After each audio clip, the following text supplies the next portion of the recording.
আমার তো যাওয়ার সময় হয়ে গেছে। এখনো কি তোরা আমার এইভাবে পাঁচ পাঁচ ঘুরবি? তুই 12টা মাস আমাদের সাথে ছিলি, তোর সাথে আমাদের কত স্মৃতি জড়িয়ে রয়েছে। এত সহজেই কি তোরে বিদায় দিয়ে দেওয়া যায়? আমার তো কিছুই করার নেই। সময় যেভাবে চলে যাচ্ছে তার সাথে তো আমারও যাওয়া লাগবে। ওই যে সূর্যটা ডুবে যাচ্ছে আর আমারও সময় ফুরিয়ে আসছে। তুই যে চলে যাবি এটা ভাবলে আমার খারাপ লাগতেছে। যাওয়ার তো এখনো কয়েক ঘন্টা বাকি আছে। চল আমরা সবাই মিলে শেষবারের মতন কিছু সময় আড্ডা দিই। তোরে যে আর কখনো পাবো না এটা ভাবলে আমার বুকটা ফেটে যাচ্ছে।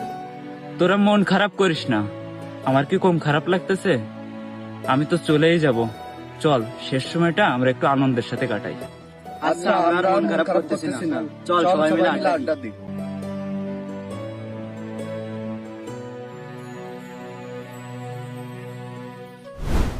তুই যখন আসিলি তখন আমরা কত হাসি খুশি ছিলাম, এখন তুই চলে আসছিস তত পরিমাণে কষ্ট লাগতেছে।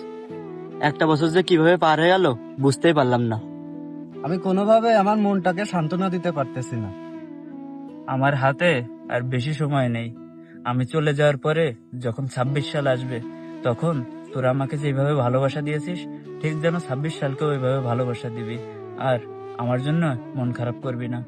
2025 সালে অনেক কিছু হারাইছি, আর কিছু হারাতে চাচ্ছি না। তুই আমাদের সাথে থেকে যা। মানুষের সময় ফুরায় গেলে যেমন মানুষকেও চলে যেতে হয়, আমার সময়ও ঠিক এমনই। তোরা চাইলেও আমাকে আটকাতে পারবি না।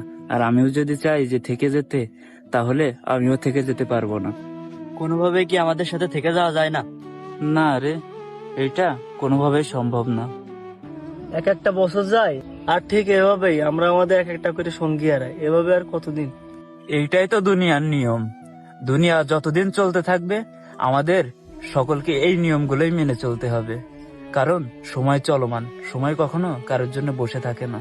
আর তাই তোমরা প্রতি বছর এক একটা করে সঙ্গী হারাও। আচ্ছা, 25 সাল গিয়ে যে 26 সাল আসবে, তাহলে এই দিনগুলো আমাদের কেমন কাটবে রে?